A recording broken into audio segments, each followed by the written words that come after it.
Purihin ng Panginoon, muli po sa ikalawang pagkakataon ng ating programa, Defend the Faith. Paliliwanag po natin ang katotohanan tungkol sa sakripisyo ng misa na tinalakay po natin nung nakaraang video. Ngayon po'y pagpapatuloy para mas maintindihan po natin. Samahan po ninyo ako sa mga sandali ng ating pag-aaral. Ako po si Brother Marco, si Evangelista. Una, ang mga sekta protestante po gumamit nga ng sinabi natin na mga reference sa Bible, yung aklat ng Hebreo in particular. Ngayon naman po ay may papakita ako sa inyong isang aklat na isinulat po ng isang tumutugon sa pangalang Anthony Pesota. Ang pangalan po ng kanyang aklat ay Truth Encounter. Ito pong author na si Ginoong Anthony Pesota, sa katotohanan po ay isang dating paring Katoliko mula po sa congregation ng Salesians of Don Bosco. So nakalulungkot po na kung mapapasakamay ninyo ang ganitong klase ng aklat at makikita ninyo yung ginawa niyang pag-atake tungkol sa misa, iisipin ninyong bakit ganon? Siguro nga tama siya. Maaaring dumating kayo sa ganung punto kung hindi po natin ito pag-aaralang mabuti. Ano nangyari kay dating pari Anthony Pesota? Siya po'y lumipat ng isang relihiyon, isang sekta. Di na po natin babanggitin. At siya po'y nag-asawa at ang kanya pong napangasawa ay mula sa kanyang nilipatang sekta o relihiyon.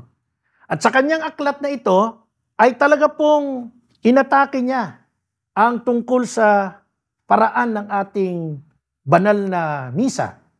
At dito binigyan din niya, ginamit din niya yung Hebreo chapter 7, yung Hebreo chapter 10, kung saan sinasabing si Jesus ay minsan lamang nagsakripisyo, si Jesus ay minsan lamang ipinako sa krus, sapat na. Magpakailanman na yon, forever na yon. Bakit nagmimisa? Bakit may sakripisyo pa ng misa? Yun din po ang kanyang ipinoint na argumento dito sa kanyang aklat.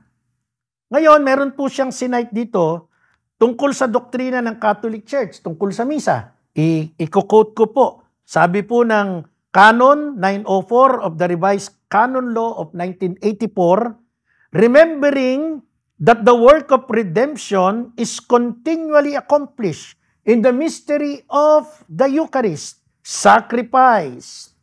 Priests are to celebrate frequently. Indeed, daily celebration is strongly recommended, since even if the faithful cannot be present, it is the act of Christ and the Church in which priests fulfill their principal function. Another quote po ng Canon Law, number 899, Section 1, 1984, the celebration of the Eucharist, the Holy Mass, is the action of Christ Himself and the Church.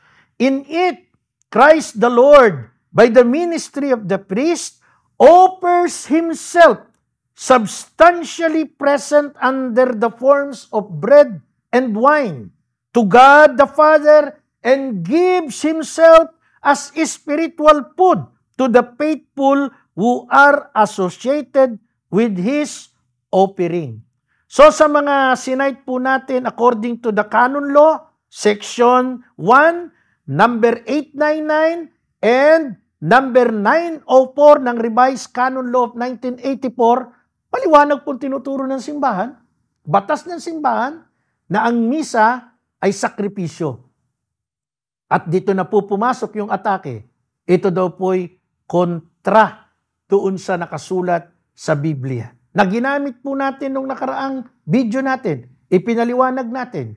I hope na subaybayan niyo po yung unang video kung ngayon lamang kayo nakapanood ng ating programang Defend the Faith para mas maintindihan po natin. Subaybayan niyo po ang mga susunod pang video para makumpleto natin yung paliwanag tungkol sa banal na misa. Ang tanong, sakripisyo po ang tawag sa misa. Bakit po sakripisyo? Una, sapagkat inuulit po ang madugong paraan ng kamatayan ng Panginoong Jesus sa krus, pero ang tawag po natin dito ay unbloody sacrifice. Kaya yung reference nila sa Hebreo, ito po'y malayo dun sa katotohanan na ginagawa natin. Kasi bloody manner yon, ito po ay unbloody manner. Bakit nga sakripisyo? Paulit-ulit ang tanong. Bakit sakripisyo? Sapagkat ang mismong katawan ni Jesus sa anyong tinapay ay ang mismong katawan ng ating Panginoon na ipinako at nabayubay sa krus. Isa lang pong katawan. Sapagkat ang dugo na nasa anyong alak ay mismong ang dugong nabubo, tumulo sa katawan ni Jesus nung siya po ay nakabayubay sa krus para sa ikapagpapatawad ng ating mga kasalanan. Meaning to say, kaya sakripisyo, inuulit natin, hindi tayo magsasawang ulit-ulitin sapagkat ang biktima ay iisa. Magkaibang anyo. Bloody and unbloody. Pisikal na corpus, pisikal na katawan, dito po ay nasaan yung tinapay at nasaan yung alak. Mga minamahal kong taga-subaybay, kapag sinite po natin ang Biblia, mas maiintindihan po natin. Kasi ang sinasite natin dito, for the meantime, ay mga bahagi pa ng ating Catechism of the Catholic Church. But if we look into the Scripture, Holy Scripture, sabi po ng 1 Corinthians chapter 11, verse 23 and 26, ganito po ang ating mababasa. Ito ang katuruang tinanggap ko sa Panginoon at ibinibigay ko naman sa inyo. Tinanggap po ni Apostol Pablo yung aral na tinanggap niya sa Panginoon at ibinibigay niya sa atin. Hindi naman nag-abot si Jesus at ang ating San Pablo Pero ganito ang kanyang statement. Yung aral na tinanggap ko sa Panginoon ay ibinibigay ko ring aral sa inyo. Anong aral po iyan? Tuloy natin 1 Corinthians 11:23 to 26. Noong gabing siya'y ipagkanulo, ang Panginoong Hesukristo, ang Panginoong Jesus ay dumampot ng tinapay. Nagpasalamat at pinagpira-piraso iyon at sinabi, ito ang aking katawan na inihahandog para sa inyo. Gawin ninyo sa pag-alaala sa akin. Matapos maghapunan, dumampot din siya ng kopa at sinabi, ang kopang ito ay ang bagong tipan ng Diyos na pinagtitibay ng aking dugo. Tuwing iinumin ninyo ito, gawin ninyo bilang pag-alala sa akin, sapagkat tuwing kakain kayo ng tinapay na ito at iinom sa kopang ito, ipinahahayag ninyo ang kamatayan ng Panginoon hanggang sa kanyang muling pagparito. Ipinahahayag ninyo ang kamatayan ng Panginoon hanggang sa kanyang muling pagparito. Ang kamatayan po ng Panginoong Yesus, hindi pwedeng pasubalian na isang sakripisyo. Kahit po ang mga protestante, hindi nila pwedeng i-deny na ang kamatayan ng Panginoong Yesus ay isang sakripisyo. At ang sakripisyong ito ay ating ipinahahayag, ating ipinoproklama every time na ginaganap po natin ang celebration ng banal na misa o ng Eucharistia. Ito'y dapat pong gawin. Kailan? Sinabi po ni Apostol Pablo, hanggang sa kanyang muling pagparito, hanggang sa kanyang muling pagdating. Kaya kapag tayo po'y dumadalo ng misa, meron po tayong 4 na ginaganap, 4 na sinusunod. Mula po doon mismo sa Paschal Mystery, sa banal na huling hapunang ginawa ng Panginoong Yesus. Ano po yung 4 na yan? Number 1, tayo po ay tumatanggap sa aral na ibinigay ng Panginoon. Number 2, sumusunod po tayo sa utos ng Panginoon. Gawin ninyo ito. Hindi po yan pakiusap. Yan po'y mandato. Yan po'y commandments. Gawin ninyo ito. Pangatlo, ginugunita natin ang Panginoon. At ika-4, nagpapahayag po tayo ng kanyang kamatayan. Ano ba ang kanyang kamatayan? Sakripisyo. Nagpapahayag tayo ng kanyang sakripisyo.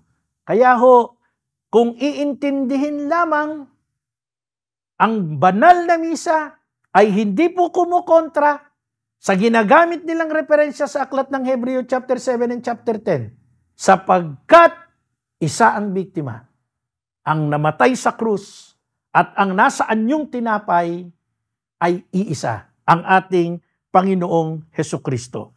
Sabi po ng ating official teaching of the Catholic Church, number 1341, para mas maintindihan po natin, nagsasite po tayo ng mga official teaching bilang isang iglesia, bilang isang simbahan, bilang isang Katoliko. Ang sabi po ng 1341, sa utos ni Jesus na ulitin ang kanyang mga gawa at salita hanggang sa kanyang pagdating. Ito po yung binasa natin sa 1 Corinthians chapter 11 verse 26.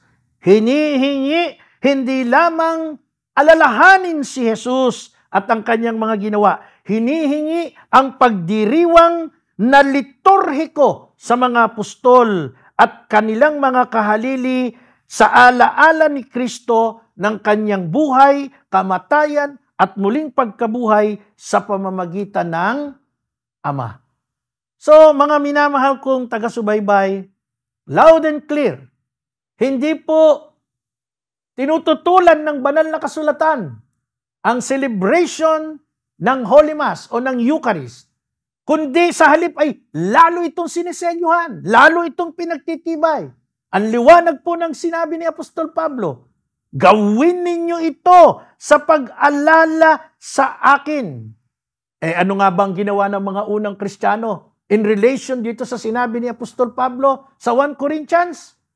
Kung atin pong babasahin ang Aklat ng Gawa, chapter 2, verse 46, ganito ang ginawa ng mga unang Kristiyano. Araw-araw, sila'y nagkakatipon sa templo, masayang nagpipira-piraso ng tinapay sa kanilang mga tahanan na may malinis na kalooban.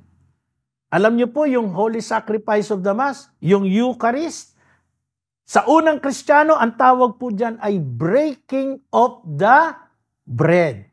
Kaya sinabi ni Apostol Pablo, gawin niyo ito hanggang sa kanyang muling pagdating. Ginagawa po ng mga unang Kristiyano, breaking of the bread, Gawa chapter 2 verse 46, na ginagawa until now ng iisang iglesyang totoo, ng iisang iglesyang itinayo ni Jesus, ang Iglesia Katolika. Ngayon, para mas maintindihan po natin na mas malalim sa naparaan ang Eucharistia. Ano po ba ang Eucharistia? Pamilyar ba tayo dito sa terminong ito, Eucharistia?